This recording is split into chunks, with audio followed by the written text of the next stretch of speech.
तुम्हारा डिग्री 2 तक हो गया। ये क्वेश्चन कराया था या नहीं कराया था, ये बताओ मुझे। यस सर, एक क्वेश्चन डिस्कस हुआ था। हो गया था ना। तो इसका मतलब मैंने सेकंड डिग्री का पोलिनोमियल तुम्हें बता दिया। और बाद कुछ क्वेश्चन दिए थे तुम्हें सोल्व करने के लिए। क्या हो गया इसमें?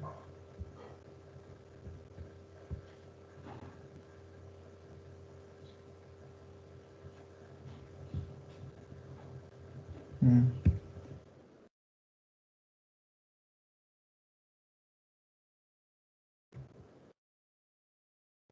हाँ, इसमें ये क्वेश्चन बहुत इंपॉर्टेंट है।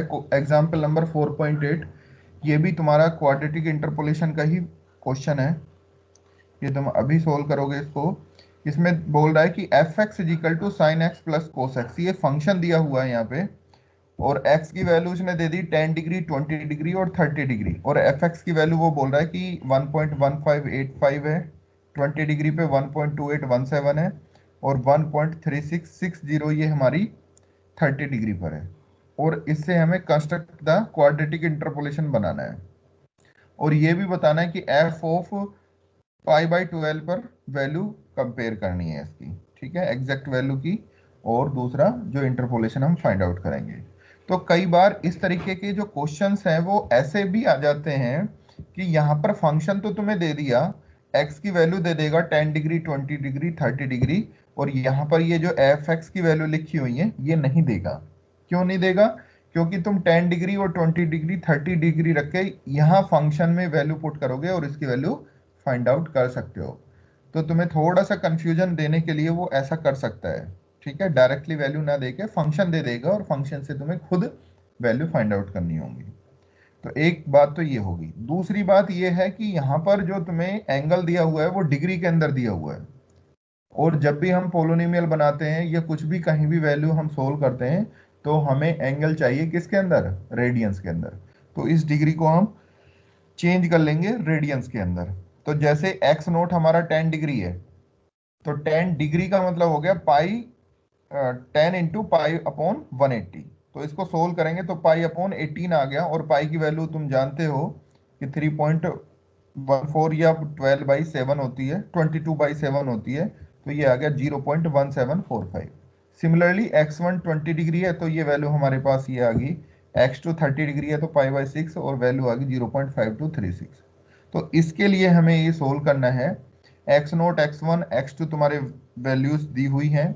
एफ एक्स की वैल्यू भी दी हुई है। अगर नहीं दी हुई होती तो हमारे पास फंक्शन दिया हुआ है, वहां से हम खुद वैल्यू फाइंड आउट कर लेंगे। तो अब तुम पहले तो एल नोट, फिर एल वन और फिर एल टू फाइंड आउट करो। और फिर जो तुम्हारे पास फॉर्मूला है F two is equal to L naught X into F naught plus L one X into F of X one plus L two F of X two, यहाँ पे value put करके तब ये तुम्हारा इंटरपोलेशन मिल जाएगा। तो ये क्वेश्चन सोल्व करो एक बार। इसमें कैलकुलेशन भी ज़्यादा है और थोड़ा सा गलती होने के चांसेस यहाँ पे ज़्यादा बनते हैं। और इस तरीके का क्वेश्चन आया हुआ है लास्ट टाइम।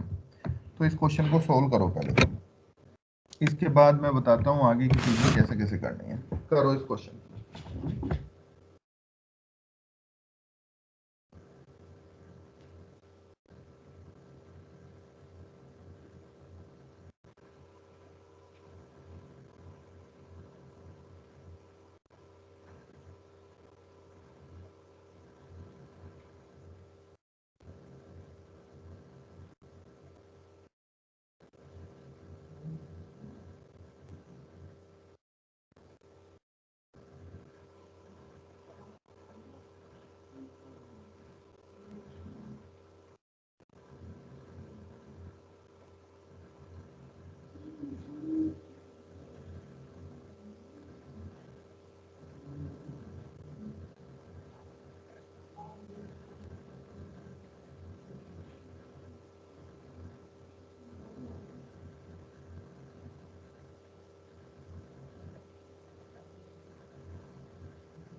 एल नोट आ गया बेटा, एल नोट।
होगी बेटा, एल नोट की वैल्यू आ गई तुम्हारे पास। गुड्डू, अंजलि, कामना, खुशी।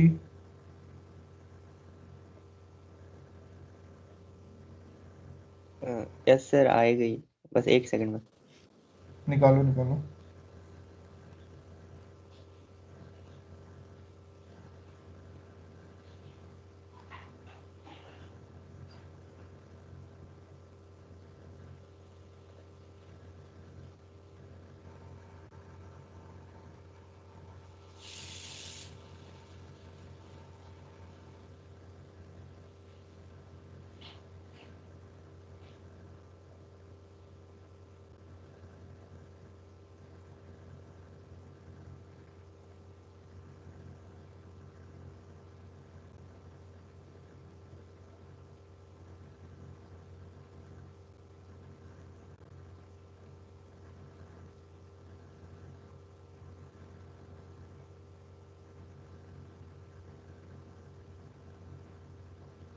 सर आ गई। बताओ क्या आ रही है। सर 16.4068 ब्रैकेट में x² minus 0.8727x and plus 0.18278। ठीक है, कुछ कुछ उसी तरीके से है। 1.28 लास्ट में, 0.1828। सर मेरा है 0.18278। ठीक है, कोई दिक्कत नहीं है, वो 78 को 80 बना लेंगे हम। ठीक है, गुड। नेक्स्ट निकालो।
और बाकी बच्चों का हो गया बेटा?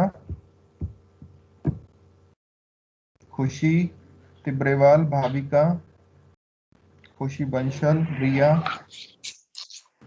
यस हो गया बेटा? एल नोट की वैल्यू आ गई?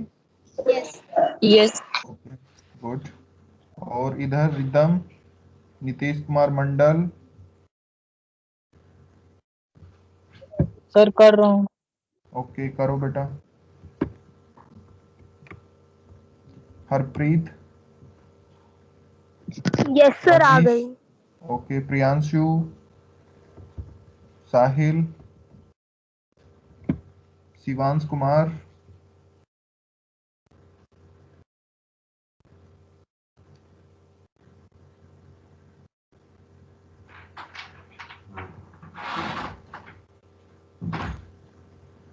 अगर एल नोट फाइंड आउट हो गया तो एल वन फाइंड आउट करो, फिर उसके बाद एल टू फाइंड आउट करो, और उसके बाद P two X find sir out करो। L1 आ गया। एल वन आ गया, एल वन की वैल्यू बताओ। सर माइनस में 32.8216 ब्रैकेट में x स्क्वायर माइनस 8216, 0. हाँ ठीक है, 0.8216 आ रही है सर। यहाँ पे देखो गलती है तुम्हारी कहीं ना कहीं वैल्यूज में, कि माइनस के 32.8616 है, और ब्रैकेट के अंदर फिर एक्स स्क्वायर माइनस 0.6981 है, और प्लस 0.0914 है। एक बार वैल्यूज सर देख वो लो, तुमने यही वैल्यू। 0.091 है। ठीक है, तो देख लो जहाँ भी कोई सर एक प्रॉब्लम है। चेक कर लेता हूँ। ठीक है, देख लो एक बार।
सर माइनस 32.8216 ही आ रही है सर। ओके चलो, हो सकता है यहाँ पे कोई प्रॉब्लम हो, कोई बात नहीं है, नेक्स्ट चलो।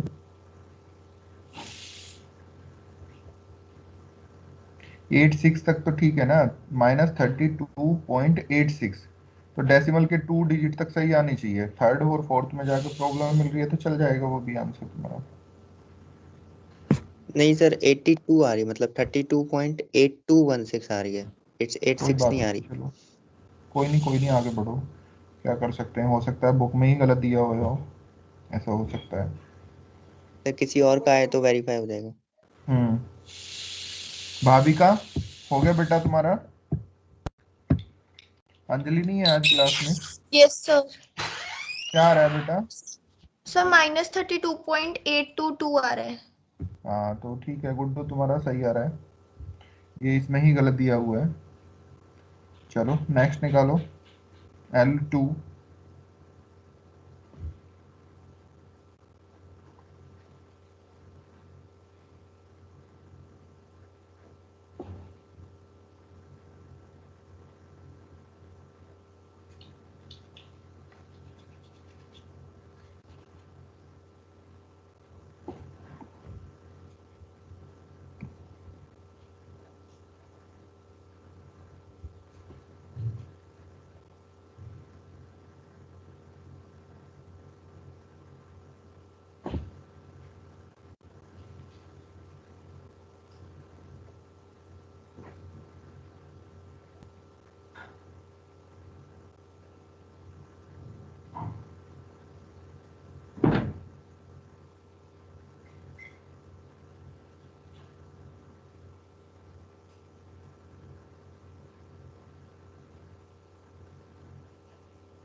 सर L2 आ गया।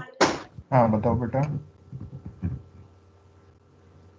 सर 16.41552 ब्रैकेट के हम्म, अंदर x square minus 0.5236x plus 0.060917।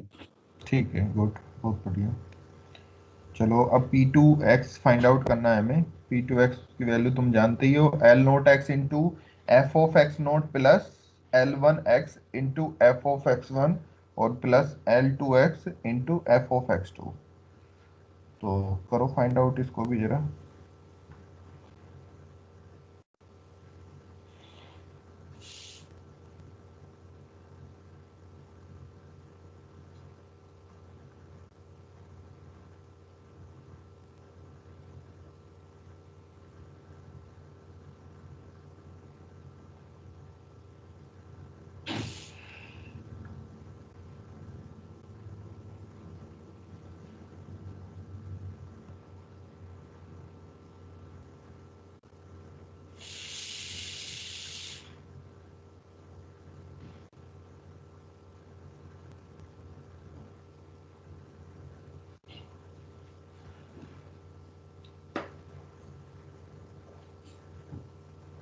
Sir इसमें ब्रैकेट कैसे खोलना है, मतलब डायरेक्ट मल्टीप्लाई कर दें या कोई कॉमन निकालना है कुछ?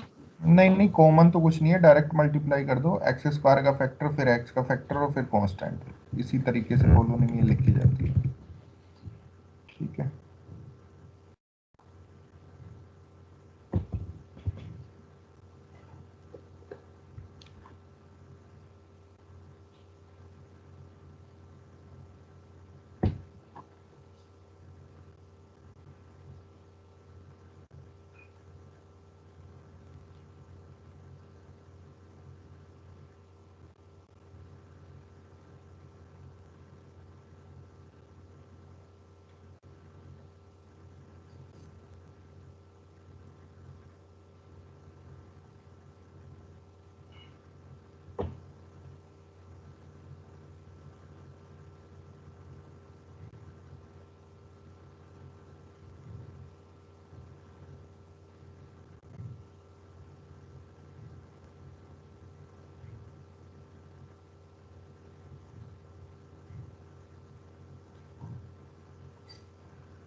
हो गया।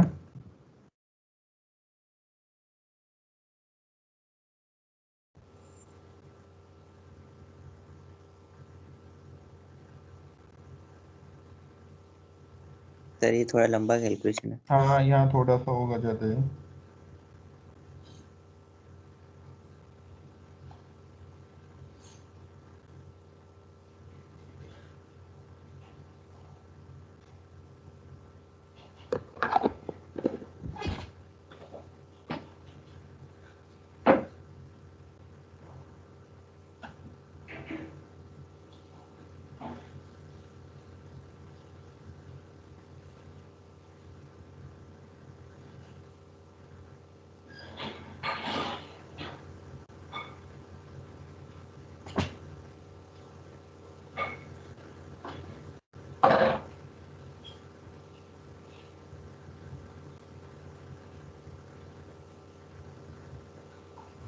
सर हाँ बेटा बताओ।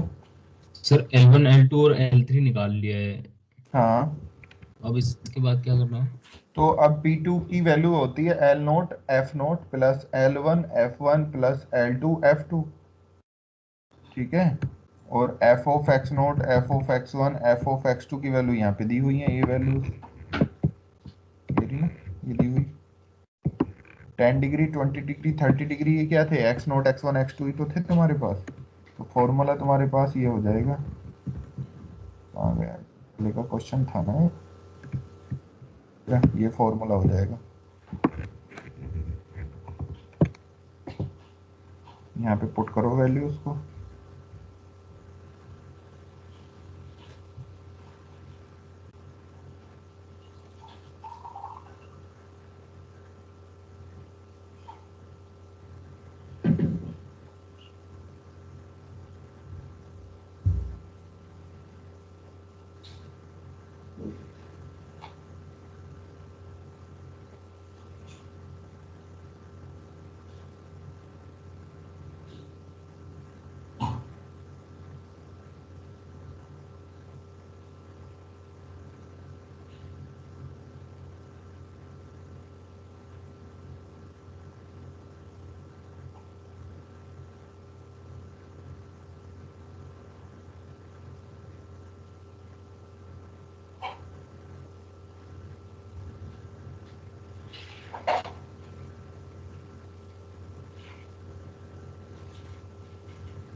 सर अभी सिर्फ एक्स स्क्वायर की वैल्यू आई है, मतलब माइनस देखना, 0.6365 एक्स।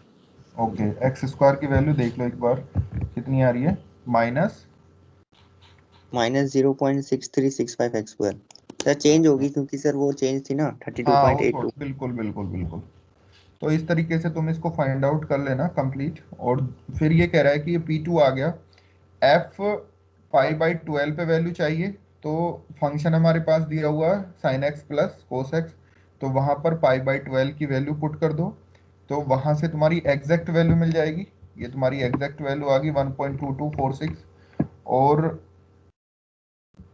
हाँ ये आ गई एग्जैक्ट वैल्यू 1.2247। और तुम्हें अप्रोक्सीमेट वैल्यू चाहिए तो ये लैग्रांजे क्वाड्रेटिक पोलोनिमियल जो आया यहाँ पर x की वैल्यू रख दो 0.2618, तो ये तुम्हें अप्रोक्सीमेट वैल्यू मिल जाएगी। तो इस तरीके से क्वेश्चन वो दे सकता है, पिछली बार आया हुआ क्वेश्चन है इसमें। तो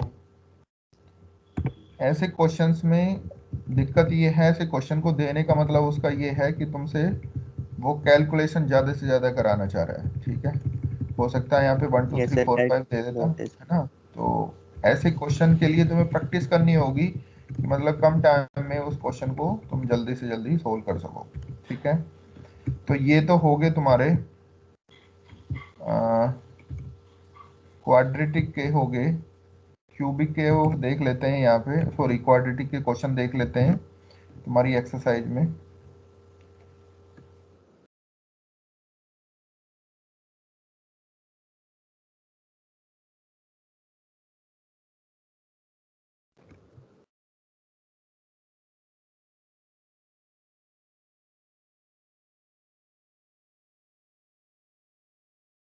क्वाड्रेटिक के है ही नहीं है यहाँ पे क्वेश्चन तुम्हारे।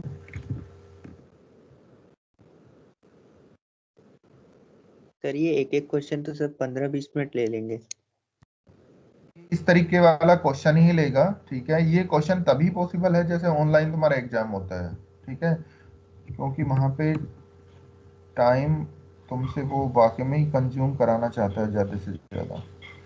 ऑफलाइन मोड में ऐसा क्वेश्चन शायद ही आए, ठीक है, लेकिन पता कुछ नहीं लगता, कई बार डाल सकता है ऐसा क्वेश्चन भी। लेकिन ऑप्शनल होता है वहाँ पे, तीन, एक क्वेश्चन के तीन पार्ट होते हैं, कोई दो करने होते हैं, तो फिर बेटर है किसी दूसरे क्वेश्चन को चूज करो, ऐसे क्वेश्चन को चूज मत करो। इसके बाद चलते हैं हम, ये तो हो गया क्वाड्रेटिक, इसके बाद चलते हैं हायर डिग्री पर। ये रहा हायर ऑर्डर इंटरपोलेशन। तो हायर ऑर्डर इंटरपोलेशन में जब हम बात करेंगे तो पहले तो हम ये बात कर लेते हैं कि जो लीनियर और हमारा क्वाड्रेटिक था उसमें क्या सिमिलरिटी थी और किस तरीके के पैटर्न को वो फॉलो कर रहे हैं। तो तुम देख पा रहे थे जब हम लीनियर की बात कर रहे हैं तो L0 और L1 आया, हमें 2 पॉइंट की रिक्वायरमेंट थी वहां पे। जब हमारा क्वाड्रेटिक आया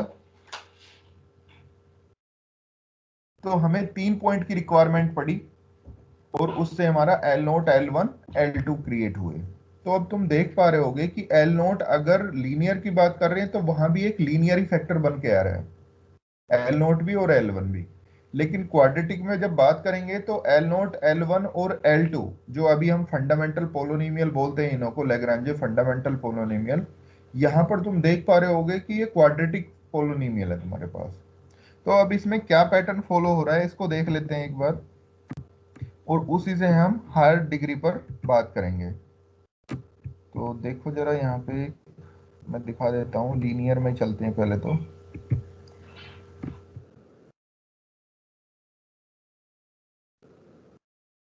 ये रहा लीनियर। तो अब तुम देख पा रहे हो यहाँ से L0 x की वैल्यू है x minus x1 upon x0 minus x1। ये तुम्हारी है किसके अंदर, लीनियर के अंदर। लेकिन L0 x की वैल्यू क्वाड्रेटिक में क्या हो चुकी है, x minus x1 x minus x2 upon x0 minus x1 into x0 minus x2। तो दोनों में क्या सिमिलर है, एक तो ये चीज पकड़नी है हमें, और क्या पैटर्न फॉलो कर रहे हैं ये। तो पहले तो ये देखो जो L0 है, तो L0 के कोरस्पॉन्डिंग x0 मान लो। तो हमारे 3 फैक्टर हैं, एक इसके अंदर तो लीनियर के अंदर 2 ही फैक्टर हैं, एक x माइनस x0 है और दूसरा फैक्टर है x माइनस x1। तो L0 में x माइनस x0 का फैक्टर नहीं आएगा, ठीक है। कहीं भी बात करेंगे हम तो x माइनस x0 का फैक्टर आएगा ही नहीं, चाहे लीनियर की बात करें, चाहे हम क्वाड्रेटिक की बात करें या क्यूबिक की बात करें। ये पैटर्न है, इस पैटर्न को समझ लो जिससे कि तुम फॉर्मूला किसी भी डिग्री के लिए लिख सकते हो फिर, ठीक है। तो अब यहाँ पर L0 x है तो हमारे 2 फैक्टर होते हैं, एक x माइनस x0 और दूसरा फैक्टर है x माइनस x1।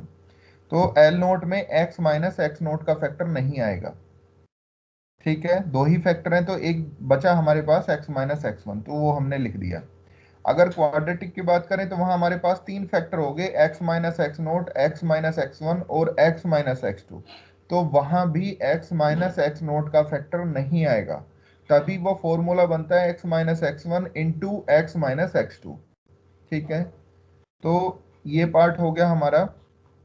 अब अपोन में जो लिखा जाता है, अपोन में लिखा जा रहा है यहाँ पे x माइनस x1। तो जो x है उसको रिप्लेस कर दो किससे, x0 से, उसको रिप्लेस कर दो x0 से। तो क्योंकि L0 लिख रहे हैं तो इसलिए हम x0 की बात कर रहे हैं। तो जैसे ही मैं x को यहाँ पर देखो, तुमने x माइनस x1 लिखा, तो इसी x में अब रिप्लेस कर दो x0 से, तो ये हो गया x0 माइनस x1।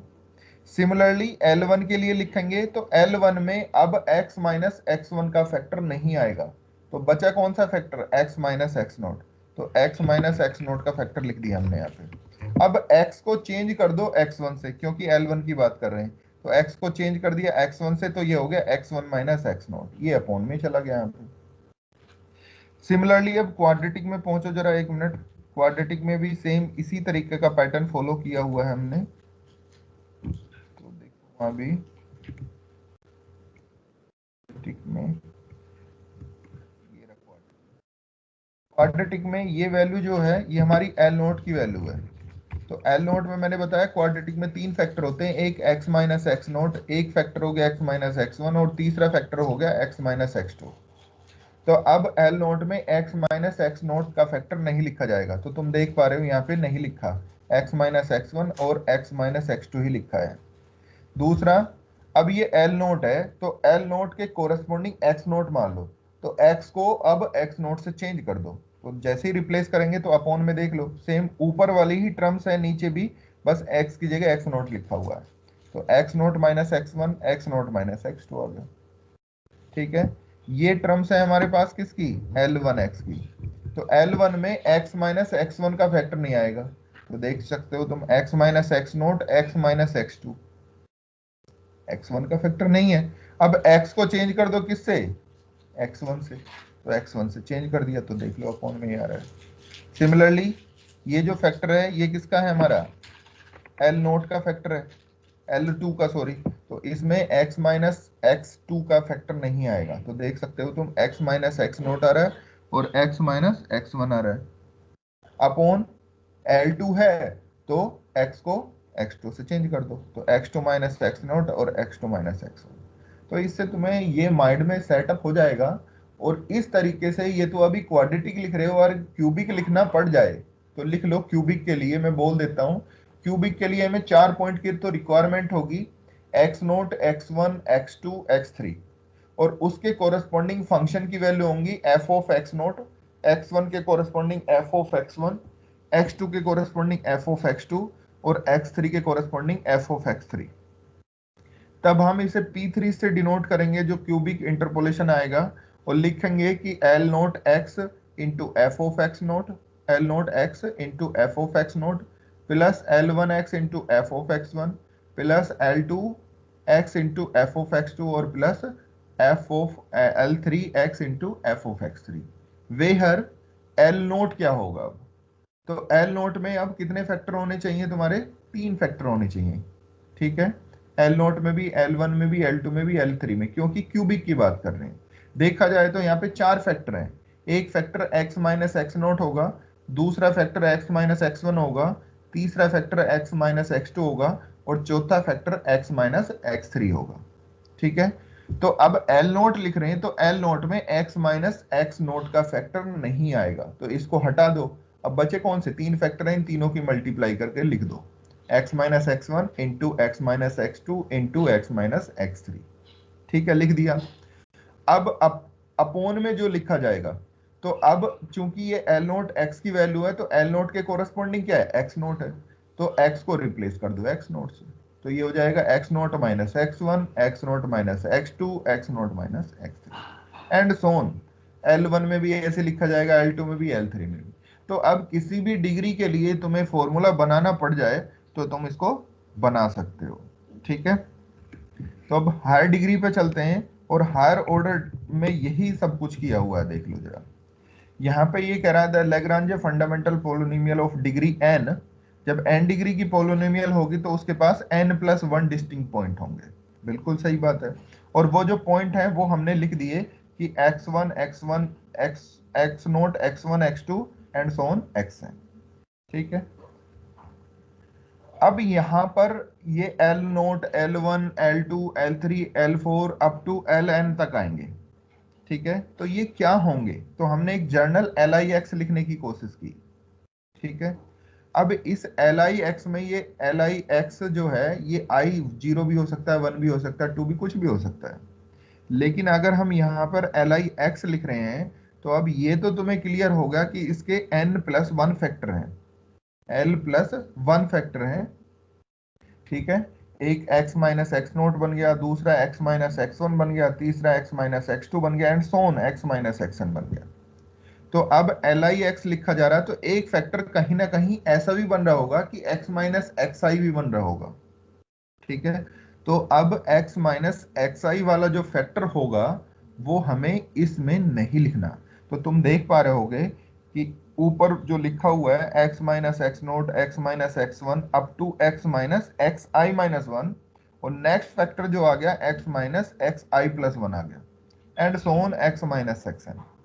तो x माइनस xi वाला फैक्टर यहाँ से क्या है, गायब है। क्यों गायब है, क्योंकि LIX लिख रहे हैं।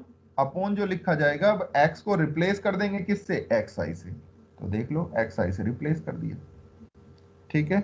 अब i की वैल्यू हमने वेरी करा दी 0, 1, 2, 3 अप टू n तक, ठीक है। यहाँ पे ये कह रहा है कि इसने जो है ना w की फॉर्म में लिख लिया। अब w क्या है, w ये है कि जितने भी हमारे फैक्टर हैं उन सब का प्रोडक्ट है, उसको हम wx बोल रहे हैं, ठीक है। और w डैश क्या हो जाएगा, यानी कि डेरिवेटिव। तो डेरिवेटिव जैसे ही हमने किया और x की जगह क्या रिप्लेस कर दिया, xi कर दिया, ठीक है। तो हमारे पास क्या बन जाएगा, x minus xi note, x minus x1, x minus xi minus 1, xi minus xi+1 and so on xi minus xn। ये फैक्टर बन जाएगा। इसका मतलब क्या है कि x माइनस सॉरी एक्स आई माइनस एक्स आई वाला जो फैक्टर है वो रिमूव हो जाएगा। तो ये वैल्यू तुम यहाँ रखोगे और x माइनस एक्स आई से x minus x I cancel हो जाएगा, तो फाइनली यही वैल्यू 1 कह जाएगी। तो तुम इसके चक्कर में मत जाओ, ठीक है, डायरेक्टली यही वैल्यू याद रखो। अब px की वैल्यू क्या होती है? px की वैल्यू तुम जानते हो कि L note into F naught plus L1 into F1 plus L2 into F3 and so on. तो यहाँ पर उसी समेशन की फॉर्म में ये लिख दिया गया। तो अब तुम्हें क्यूबिक पूछ ले या फोर्थ पूछ ले या फिफ्थ पूछ ले, कुछ भी पूछ ले, वो तुम उसको फाइंड आउट करके बता सकते हो। लेकिन बात अगर क्वेश्चन की आए, तुम्हारे क्वेश्चन किस तरीके का आ सकता है, तो सेकंड ऑर्डर के बहुत ज्यादा चांसेस हैं, थर्ड के बहुत कम है। 90% क्वेश्चन सेकंड ऑर्डर का ही आ सकता है, थर्ड ऑर्डर का शायद ही आए, ठीक है। अगर आता है तो कुछ कैलकुलेशन उसमें इजी कैलकुलेशन होंगी, ठीक है, जिससे कि तुम इजीली उसको कैलकुलेट कर सको। तो एक थर्ड ऑर्डर का भी हम क्वेश्चन देख लेते हैं, थर्ड डिग्री का। बाकी फोर्थ फिफ्थ पे तो किसी भी पे नहीं आएगा लैग्रांज से तुम्हारा। एक क्वेश्चन मैं तुम्हें देता हूँ, यहाँ पे एक्सरसाइज का ही क्वेश्चन है वो, उससे तुम्हें पता लग जाएगा कि लैग्रांज का अब ड्रॉबैक क्या है, जिसकी वजह से हमें न्यूटन की रिक्वायरमेंट पड़ी, न्यूटन डिवाइडेड इंटरपोलेशन की। क्योंकि जैसे ही हम सेकंड में जा रहे हैं तभी हमारी कैलकुलेशन बढ़ रही है, थर्ड में जाएंगे तो और ज़्यादा बढ़ जाएगी, और फोर्थ और फिफ्थ डिग्री में हम अगर जाने लगे तो तब तो बहुत मुश्किल हो जाएगा हमें फाइंड आउट करना।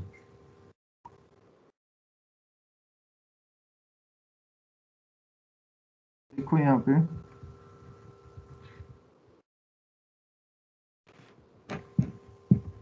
ये देख लो, क्वेश्चन नंबर 13 का फोर्थ पार्ट, 13 का फोर्थ पार्ट ये दिया हुआ है यहाँ पे कि -1 के कोरस्पॉन्डिंग फंक्शन की वैल्यू -2 है, 1 के कोरस्पॉन्डिंग 0 है, 4 के कोरस्पॉन्डिंग 63 है एंड 7 के कोरस्पॉन्डिंग 342 है। और वो ये भी कह रहा है कि interpolate at x is equal to 5, कि 5 पे वैल्यू बताइए कि इंटरपोलेट की वैल्यू क्या आ रही है, ठीक है। तो पहले तो हमें इंटरपोलेशन ही फाइंड आउट करना है, उसके बाद ही हमें वैल्यू फाइंड आउट करनी है। तो हमें यहाँ पे 4 पॉइंट दिए हुए हैं, तो 4 पॉइंट के कोरस्पॉन्डिंग हमें क्या मिलेगा? क्यूबिक इंटरपोलेशन मिलेगा, ठीक है।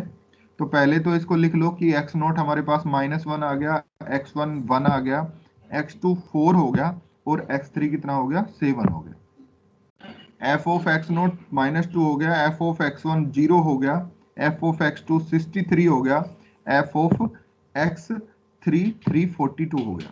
एक चीज का ध्यान रखना, यहाँ पर जो ये पॉइंट दिए जाते हैं, ये पॉइंट हमेशा इंक्रीजिंग ऑर्डर में होने चाहिए, ठीक है, इंक्रीजिंग ऑर्डर में। ऐसे नहीं है कि -1 1 4 7 ये दिया हुआ है, तो x नोट की वैल्यू हमेशा x1 से कम होनी चाहिए, x1 की वैल्यू x2 से कम होनी चाहिए, x2 की वैल्यू x3 से कम होनी चाहिए। अगर इस ऑर्डर को फॉलो नहीं करा तो हमें फॉलो कराना है, ठीक है।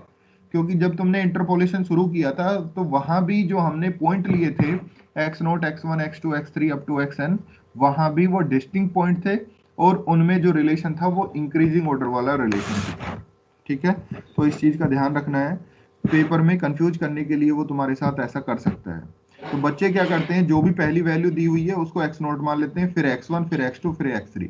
हम ये देखते ही नहीं है कि इंक्रीजिंग फॉलो कर रहा है या नहीं फॉलो कर रहा है, तो ये हमें देखना होगा, ठीक है। तो अब तुम्हारे पास फॉर्मूला तुम्हारे पास है, मैंने बता दिया तुम्हें किस किस तरीके से ये फाइंड आउट करना है। तो आप फटाफट मुझे एल नोट बताइए, क्योंकि इतना तो टाइम नहीं है जो क्वेश्चन ये कंप्लीट हो जाए। तो एल नोट बता दो मुझे कितना आ रहा है, उसके बाद तुम इसको करते रहना सोल्व। बस मुझे एल नोट बता दो कितना आ रहा है। सर अगर इसको x को चेंज करेंगे तो सर ये भी चेंज होगा fx इसके साथ, जो आप बता रहे थे X, इंटरचेंज करके।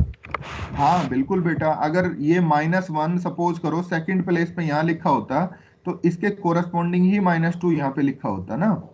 अब ओके सर। अगर मैं 1 को -1 से इंटरचेंज कर रहा हूं तो बेटा fx तो ऑलरेडी चेंज होगा। अब वही बात ओके कर सर। रहे हो ना, तो x इजिकल टू हमारे पास फंक्शन एक्स स्क्वायर है, और 1 पे वैल्यू 1 आ गई, 2 पे कितनी हो जाएगी? 4 हो जाएगी। तो मैं 1 और 2 को तो इंटरचेंज कर लिया, लेकिन फंक्शन की वैल्यू इंटरचेंज ना करूं तो गलत हो जाएगा ना।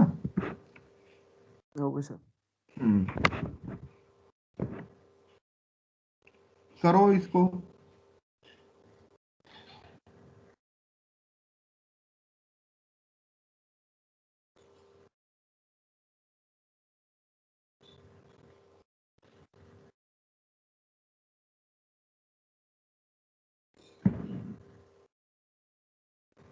एल नोट में 3 फैक्टर आएंगे, x minus x1, x minus x2, x minus x3 upon x को रिप्लेस कर दो x नोट से, हो गया काम तुम्हारा। तो एक ब्रैकेट में बेसिक बोल दें या टेक्निक फिर होती है। ब्रैकेट क्या खोल के बेटा? बोलना? हाँ, ब्रैकेट ओपन करके ही बोलना बेटा। ओके।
सर एल नोट आ रहा है x³ minus 12x² plus 39x minus 28 upon 80।